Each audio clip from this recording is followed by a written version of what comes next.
Jelang berbuka puasa, sejumlah ruas jalan protokol di Kota Lok Sumawe dipadati warga yang berburu takjil hingga menyebabkan kemacetan. Kemacetan ini terjadi setiap tahunnya di 5 titik pusat pembelanjaan takjil hingga pasar dadakan. Dinas Perhubungan bersama kepolisian mengatur arus lalu lintas untuk mencegah kemacetan.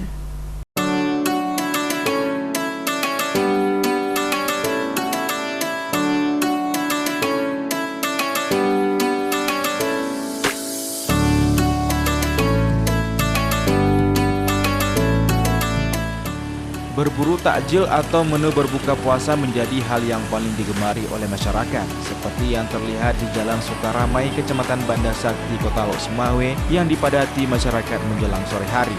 Sejak pukul 17.00 waktu Indonesia Barat, kepadatan mulai terjadi di 5 titik ruas jalan protokol, yakni di Jalan Pase, Simpang BTN, Simpang Palapa, Jalan Sukaramai, dan Jalan Perdagangan. Kabid Lalu Lintas dan Angkutan Dinas Perhubungan Kota Lok Sumawe, Ashabul Jamil, mengatakan selain 5 titik kemacetan, pihaknya bersama personel kepolisian juga fokus mengatur arus lalu lintas pada titik keramaian di pasar tradisional seperti Pasar Cunda, Pasar Impres, dan Pasar Kota.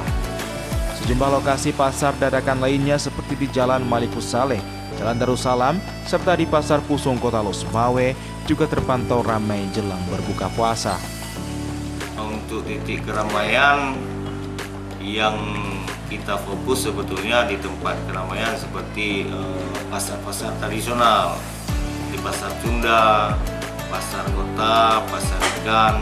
Cuman untuk kondisi Kota Lok Sumawe mungkin banyak yang masyarakat jalan-jalan sore, berarti yang titik kita fokus tidak cuma pasar tradisional, akan tetapi jalan di seputaran Kota Lok Sumawe. Kemacetan ini terjadi setiap tahun selama bulan Ramadan. Kepadatan terjadi usai salat asar hingga jelang berbuka puasa. Peningkatan volume kendaraan diperkirakan akan meningkat pada 10-20 Ramadan karena ramai masyarakat berbelanja untuk kebutuhan Lebaran Idul Fitri. Dari Kota Lok Sumawe, Armia Jamil, Ainus melaporkan.